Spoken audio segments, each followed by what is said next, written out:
Belle amie de Guy de Maupassant. Première partie, chapitre 1. Quand la caissière lui eut rendu la monnaie de sa pièce de 100 sous, Georges Duroy sortit du restaurant. Comme il portait beau, par nature et par pose d'ancien sous-officier, il cambra sa taille, frisa sa moustache d'un geste militaire et familier, et jeta sur les dîneurs attardés un regard rapide et circulaire, un de ces regards de jolis garçons qui s'étendent comme des coups d'épervier. Les femmes avaient levé la tête vers lui. 3 petites ouvrières, une maîtresse de musique entre 2 âges, mal peignée, négligée, coiffée d'un chapeau toujours poussiéreux et vêtue toujours d'une robe de travers, et 2 bourgeoises avec leurs maris, habitués de cette gargote à prix fixe. Lorsqu'il fut sur le trottoir, il demeura un instant immobile, se demandant ce qu'il allait faire. On était au 28 juin, et il lui restait juste en poche 3,40 francs pour finir le mois. Cela représentait 2 dîners sans déjeuner ou 2 déjeuners sans dîner, au choix.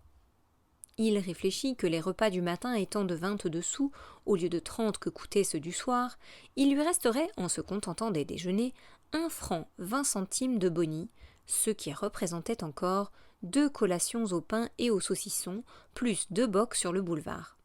C'était là sa grande dépense et son grand plaisir des nuits, et il se mit à descendre la rue Notre-Dame-de-Lorette. Il marchait ainsi qu'au temps où il portait l'uniforme des hussards, la poitrine bombée, les jambes un peu entr'ouvertes comme s'il venait de descendre de cheval, et il avançait brutalement dans la rue pleine de monde, heurtant les épaules, poussant les gens pour ne point se déranger de sa route. Il inclinait légèrement sur l'oreille son chapeau à haute forme, assez défraîchi, et battait le pavé de son talon. Il avait l'air de toujours défier quelqu'un, les passants, les maisons, la ville entière, par chic de beaux soldats tombés dans le civil.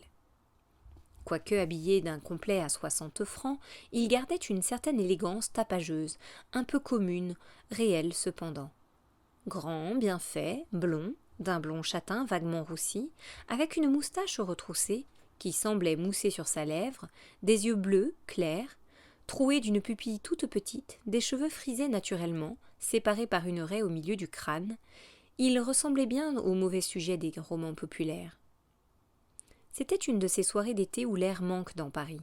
La ville, chaude comme une étuve, paraissait suer dans la nuit étouffante. Les égouts soufflaient par leurs bouches de granit leurs haleines empestées, et les cuisines souterraines jetaient à la rue, par leurs fenêtres basses, les miasmes infâmes des eaux de vaisselle et des vieilles sauces. Les concierges, en manches de chemise, à cheval sur des chaises en paille, fumaient la pipe sous les portes cochères, et les passants allaient d'un pas accablé, le front nu, le chapeau à la main. Quand Georges Duroy parvint au boulevard, il s'arrêta encore, indécis sur ce qu'il allait faire. Il avait envie maintenant de gagner les Champs-Élysées et l'avenue du Bois de Boulogne, pour trouver un peu d'air frais sous les arbres. Mais un désir aussi le travaillait, celui d'une rencontre amoureuse. Comment se présenterait-elle ? Il n'en savait rien, mais il l'attendait depuis 3 mois, tous les jours, tous les soirs. Quelquefois, cependant, grâce à sa belle mine et à sa tournure galante, il volait par-ci, par-là un peu d'amour, mais il espérait toujours plus et mieux. La poche vide et le sang bouillant, il s'allumait au contact des rôdeuses qui murmurent à l'angle des rues. « Venez-vous chez moi, joli garçon ?» Mais il n'osait les suivre, ne les pouvant payer. Et il attendait aussi autre chose, d'autres baisers moins vulgaires. Il aimait cependant les lieux où grouillent les filles publiques, leurs bals, leurs cafés, leurs rues. Il aimait les coudoyer, leur parler, les tutoyer, flairer leurs parfums violents, se sentir près d'elles. C'étaient des femmes, enfin, des femmes d'amour. Il ne les méprisait point du mépris inné des hommes de famille. Il tourna vers la Madeleine et suivit le flot de foule qui coulait accablé par la chaleur.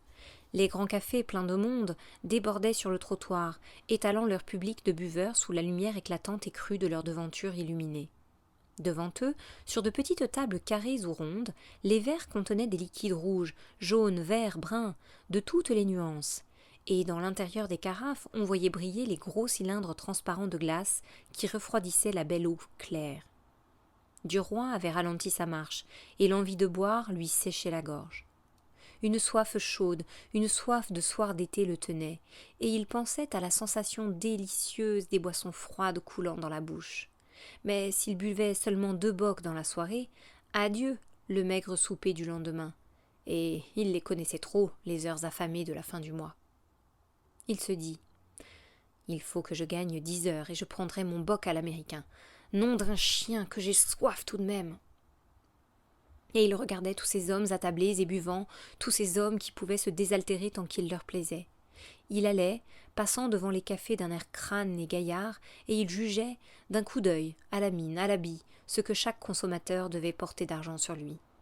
Et une colère l'envahissait contre ces gens assis et tranquilles.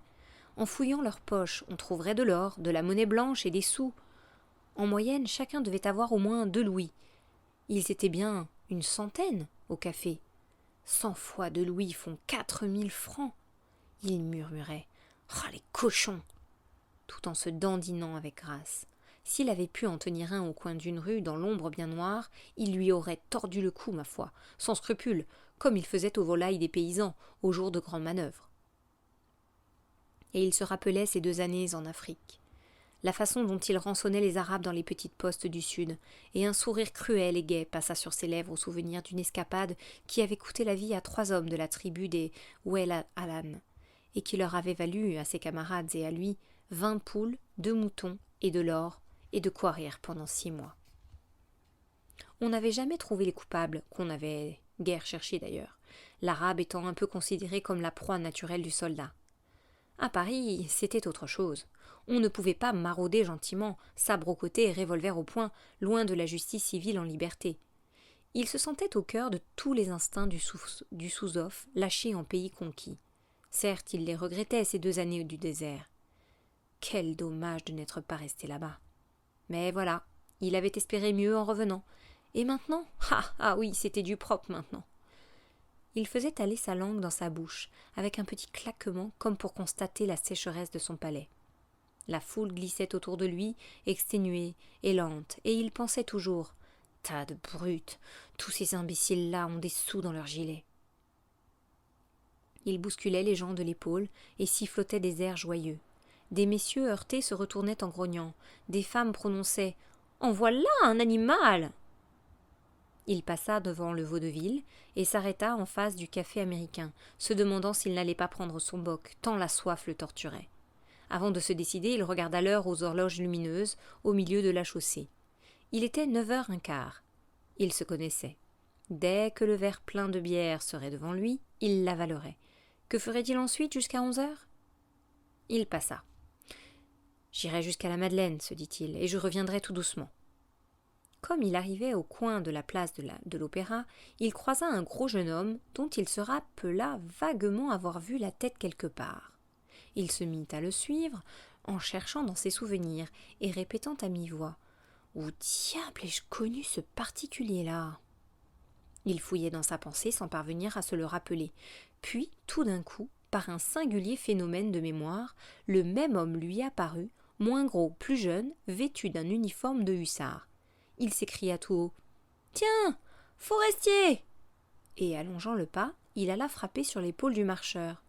L'autre se retourna, le regarda, puis dit « Qu'est-ce que vous me voulez, monsieur ?»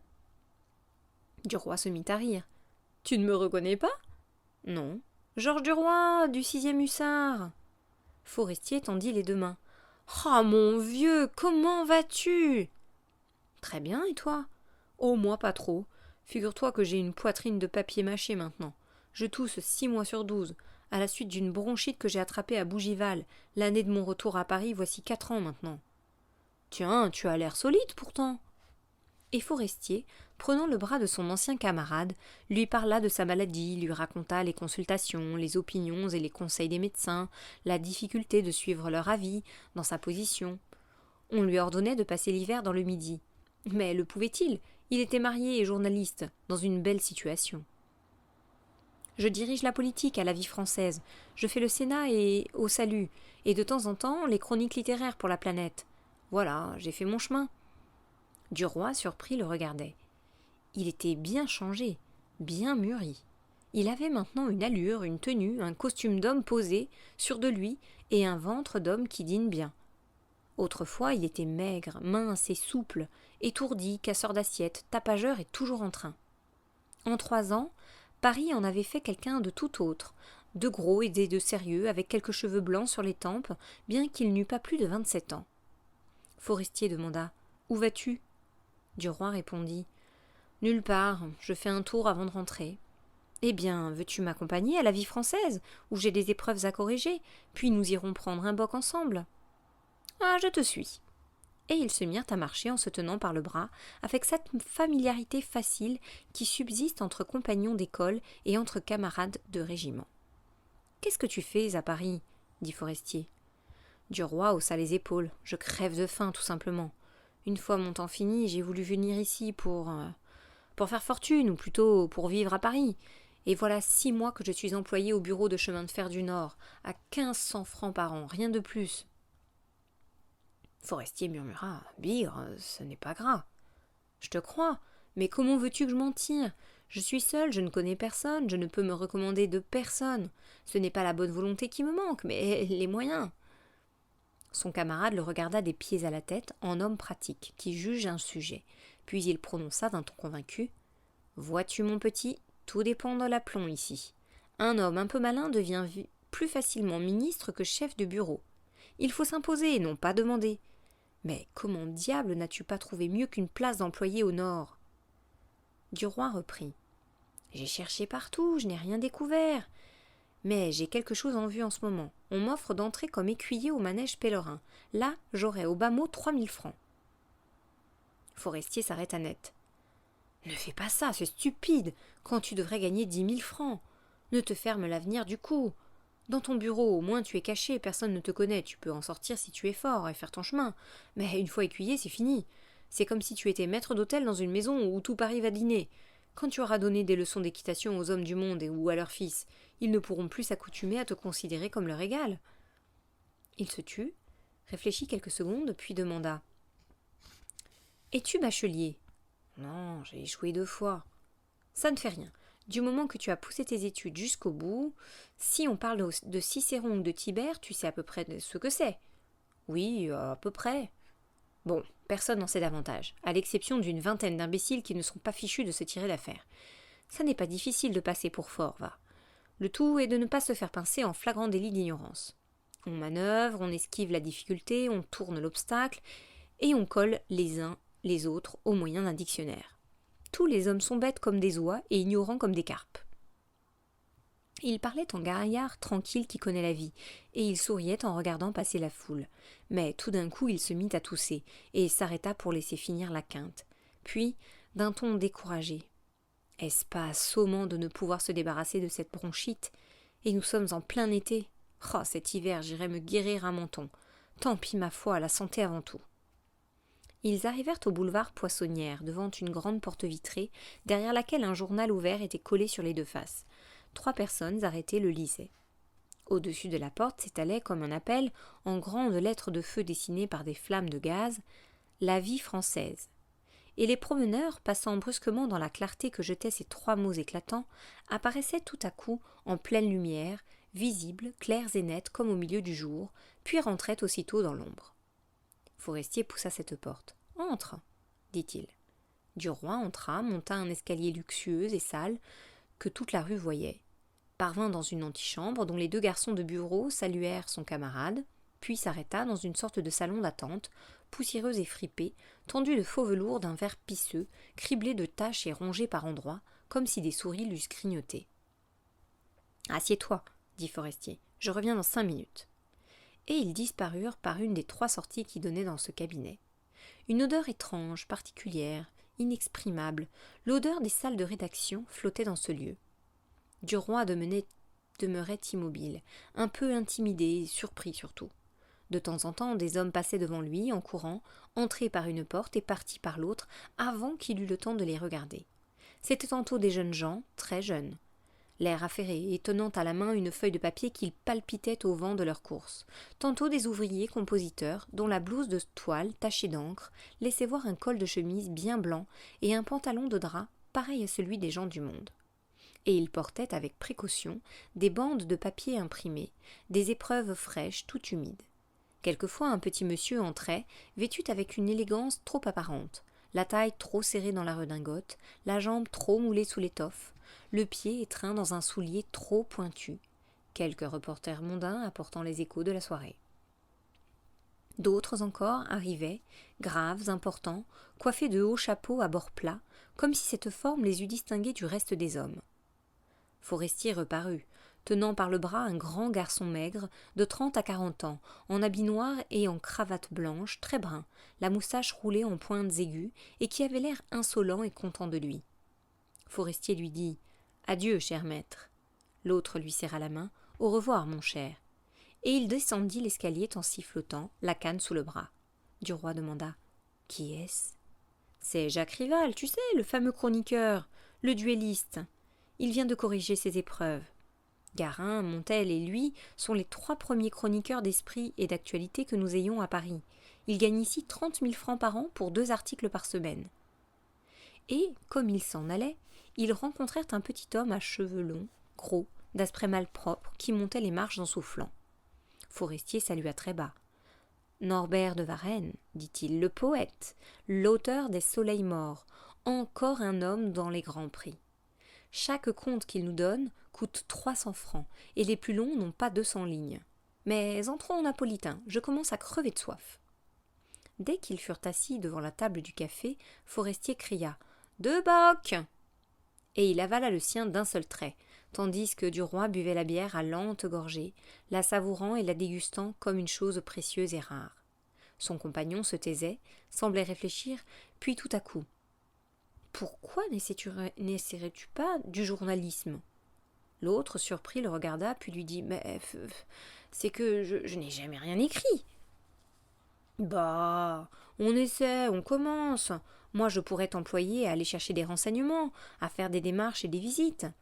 Tu aurais au début 250 francs et tes voitures payées. Veux-tu que j'en parle au directeur ? » ?»« Mais certainement que je veux bien. » »« Alors, fais une chose. Viens dîner chez moi demain. J'ai 5 ou 6 personnes seulement. Le patron, monsieur Walter, sa femme, Jacques Rival et Norbert de Varenne, que tu viens de voir, plus une amie de madame Forestier. Est-ce entendu ? » Duroy hésitait, rougissant, perplexe. Il murmura enfin « C'est que je n'ai pas de tenue convenable. » Forestier fut stupéfait. « Tu n'as pas d'habit ? Bigre ! En voilà une chose indispensable pourtant. À Paris, vois-tu, il vaudrait mieux n'avoir pas de lit que pas d'habit. » Puis tout à coup, fouillant dans la poche de son gilet, il en tira une pincée d'or, prit 2 louis, les posa devant son ancien camarade et d'un ton cordial et familier. « Tu me rendras ça quand tu pourras. Loue ou achète au mois, en donnant un acompte, les vêtements qu'il te faut. Enfin, arrange-toi, mais viens dîner à la maison demain, 7h30, 17 rue Fontaine. » Duroy, troublé, ramassait l'argent en balbutiant. « Tu es trop aimable, je te remercie bien, sois certain que je n'oublierai pas. » L'autre l'interrompit. « Allons, c'est bon. Encore un boc, n'est-ce pas ?» Et il cria. « Garçon, 2 bocs !» Puis, quand ils les eurent bu, le journaliste demanda « Veux-tu flâner un peu pendant 1 heure ?»« Mais certainement. » Et ils se remirent en marche vers la Madeleine. « Qu'est-ce que nous ferions bien ?» demanda Forestier. « On prétend qu'à Paris, un flâneur peut toujours s'occuper. Ça n'est pas vrai. Moi, quand je veux flâner le soir, je ne sais jamais où aller. Un tour au bois n'est amusant qu'avec une femme, et on n'en a pas toujours une sous la main. Les cafés-concerts peuvent distraire mon pharmacien et son épouse, mais pas moi. Alors quoi faire ? Rien. Il devrait y avoir ici un jardin d'été comme le parc Monceau, ouvert la nuit, où on entendrait de la très bonne musique en buvant des choses fraîches sous les arbres. Ce ne serait pas un lieu de plaisir, mais un lieu de flâne. Et on paierait cher pour entrer, afin d'attirer les jolies dames. On pourrait marcher dans les allées bien sablées, éclairées à la lumière électrique, et s'asseoir comme on voudrait, pour écouter la musique de près ou de loin. Nous avons eu à peu près ça autrefois chez Mussard, mais avec un goût de bastringue et trop d'air de danse. Pas assez d'étendue, pas assez d'ombre, pas assez de sombre. Il faudrait un très beau jardin, très vaste. Ah, ce serait charmant. Où veux-tu aller ? Duroy, perplexe, ne savait que dire. Enfin, il se décida.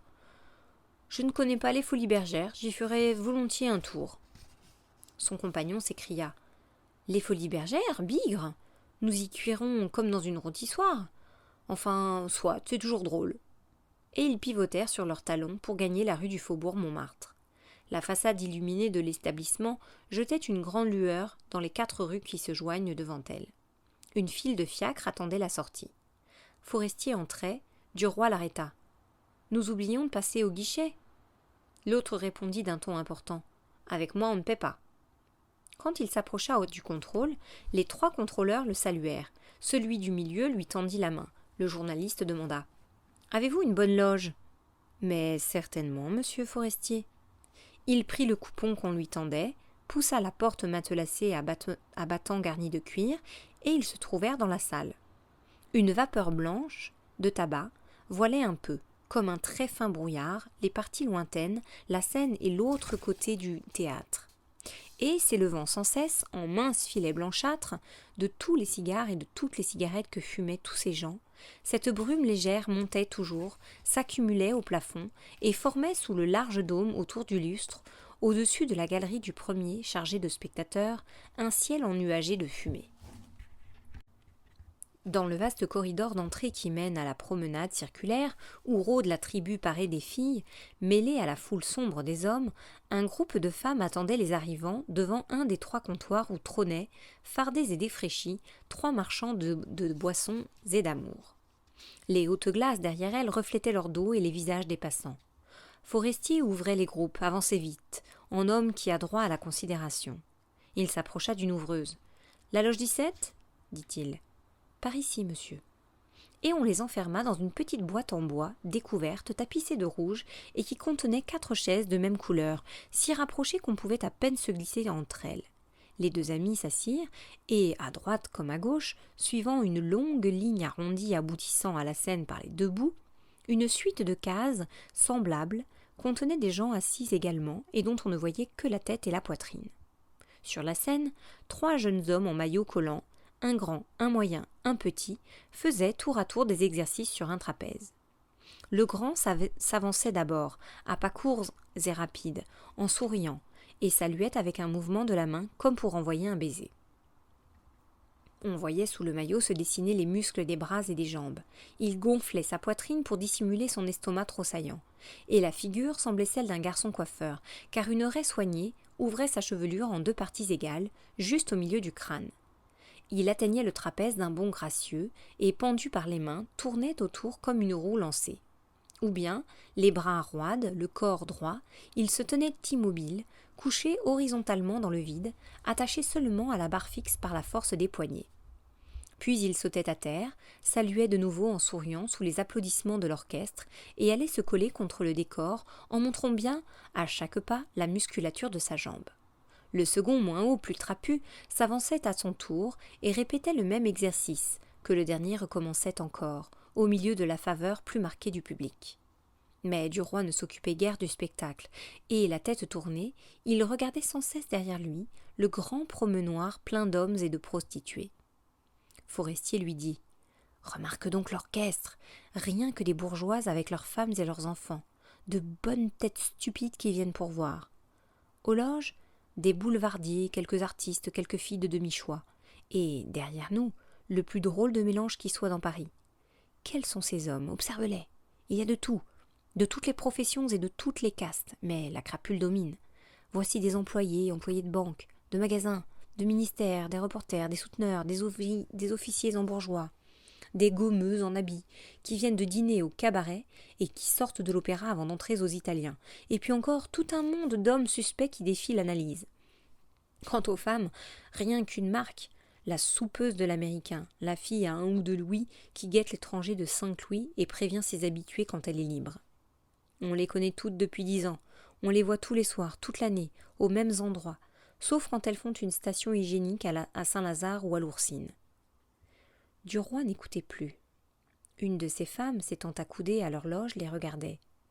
C'était une grosse brune à la chair blanchie par la pâte, à l'œil noir, allongé, souligné par le crayon, encadré par des sourcils énormes et factices. Sa poitrine, trop forte, tendait la soie sombre de sa robe, et ses lèvres peintes, rouges comme une plaie, lui donnaient quelque chose de bestial, d'ardent, d'outré, mais qui allumait le désir cependant. Elle appela d'un signe de tête une de ses amies qui passait, une blonde aux cheveux rouges, grasse aussi, et elle lui dit d'une voix assez forte pour être entendue: « Tiens, v'là un joli garçon. S'il veut de moi pour 10 louis, je ne dirai pas non. » Forestier se retourna et, souriant, il tapa sur la cuisse de Duroy. « C'est pour toi, ça. Tu as du succès, mon cher. Mes compliments. » L'ancien sous-off avait rougi. et il tâtait d'un mouvement machinal du doigt les 2 pièces d'or dans la poche de son gilet. Le rideau s'était baissé, l'orchestre maintenant jouait une valse. Duroy dit « Si nous faisions un tour dans la galerie ?»« Comme tu voudras. » Ils sortirent et furent aussitôt entraînés dans le courant des promeneurs.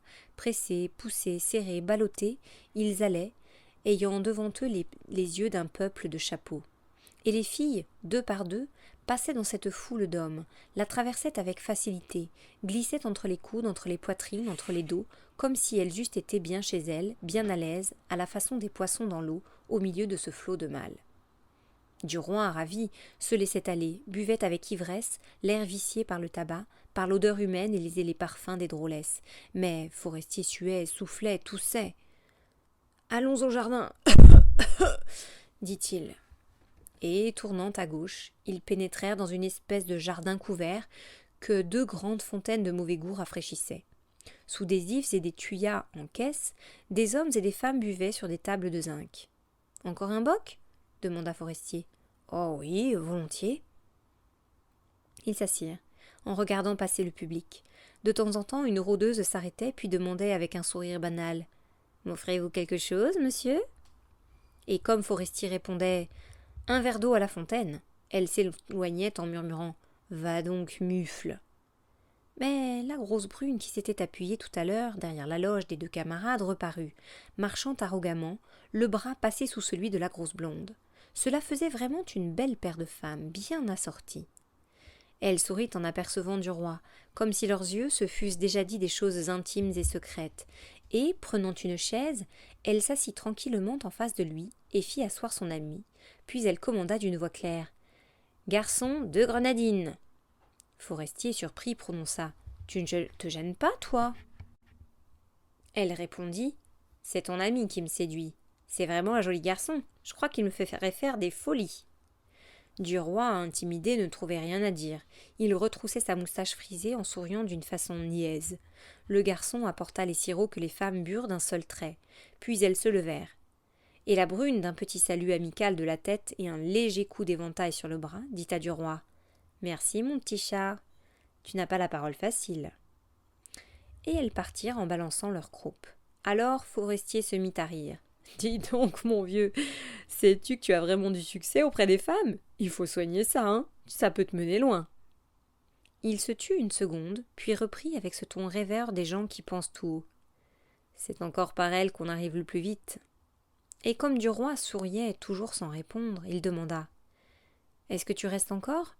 Moi je vais rentrer, j'en ai assez. » L'autre murmura « Oui, je reste encore un peu, il n'est pas tard. » Forestier se leva. « Eh bien, adieu alors, à demain. N'oublie pas, 17, rue Fontaine, 7h30. » « C'est entendu, à demain, merci. » Ils se serrèrent la main et le journaliste s'éloigna. Dès qu'il eut disparu, Duroy se sentit libre et de nouveau il tâta joyeusement les 2 pièces d'or dans sa poche. Puis, se levant, il se mit à parcourir la foule qu'il fouillait de l'œil. Il les aperçut bientôt, les 2 femmes, la blonde et la brune, qui voyageaient toujours de leur allure fière de mendiantes à travers la cohue des hommes. Il alla droit sur elles et quand il fut tout près, il n'osa plus. La brune lui dit « As-tu retrouvé ta langue ?» Il balbutia « Parbleu !» sans parvenir à prononcer autre chose que cette parole. Ils restaient debout tous les 3, arrêtant le mouvement du promenoir, formant un remous autour d'eux. Alors, tout à coup, elle demanda « Viens-tu chez moi ?» Et lui, frémissant de convoitise, répondit brutalement « Oui, mais je n'ai qu'un louis dans ma poche. » Elle sourit avec indifférence. « Ça ne fait rien. » Et elle prit son bras en signe de possession. Comme il sortait, il songeait qu'avec les autres 20 francs, il pourrait facilement se procurer, en location, un costume de soirée pour le lendemain.